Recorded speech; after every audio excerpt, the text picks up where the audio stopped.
yung lifestyle check ay nagawa na noon noong panahon ni Presidente Gloria Macapagal Arroyo. Mm. It has not been contested, pero may mga limitations din yun. Mm. Yung tao na itatalaga na mag-check ng kanilang lifestyle, limited yun na mag-i-inquire yun sa mga bank deposits in view of the bank secrecy law, unless mag-execute ng waiver yung public official or may mismong kaso na, in which case hihingiin niya sa court na isasapina yung mga bank records niya na pinagsususpetyahan na galing sa illegal na paraan. Yung mga chine-check nila ay yung mga bahay kung saan siya nakatira, o yung mga bahay na kung ito ay nakalista sa pangalan niya, kasi public records naman yan. Yes. Sa Register of Deeds.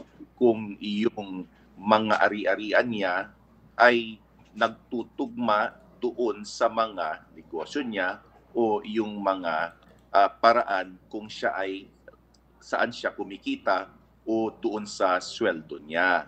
Pag merong discrepancy, magre-report ngayon yung itinalagang mag-check ng kanilang lifestyle at may further investigation, kasi hindi mo ma-i-explain yung discrepancy ng iyong ari-arian doon sa mismong visible legal means of income.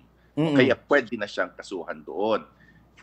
Pero, on the other hand, may mga nag-observe nung mismong merong lifestyle check na kung yung itinalaga na mag-investigate ay hindi rin masyadong puro o take advantage doon sa kanyang posisyon, kung minsan nagiging paraan ito para yung mismong nag-iimbestiga ay gagawing uri ng pang-aabuso ng kapangyarihan doon sa mga iniimbestiga niya. Kaya noon, nung panahon na yon, if experience would teach us, ay may mga naimbestiga kunwari, at ito pala ay nagiging proseso ng pag-i-extort sa kanila para hindi na sila maimbestiga. Kaya yung mismong mga tao na nag-imbestiga tuloy ay may mga akusasyon na inabuso yung kanyang power.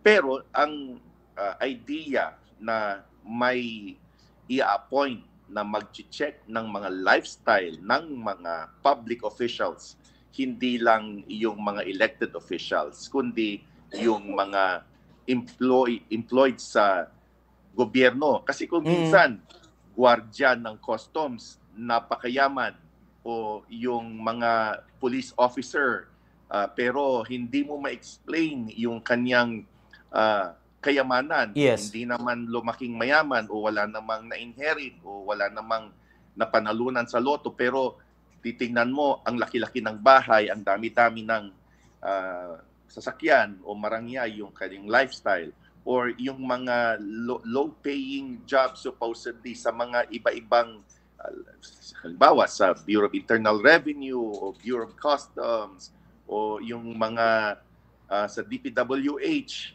tapos bigla-biglang makikita mo na ang dami-dami pala niyang kayamanan, bahay, at saka yung ostentatious yung pagdi-display ng kanyang wealth. Yes. Ay talagang kailangan na suriin yan para malalaman kung may discrepancy nga yun, may explain nga yun, dahil ito ay hindi sapat doon sa kanyang sinisweldo at wala naman siyang negosyo na pinagkukuhanan para ma-acquire niya yung mga yaman.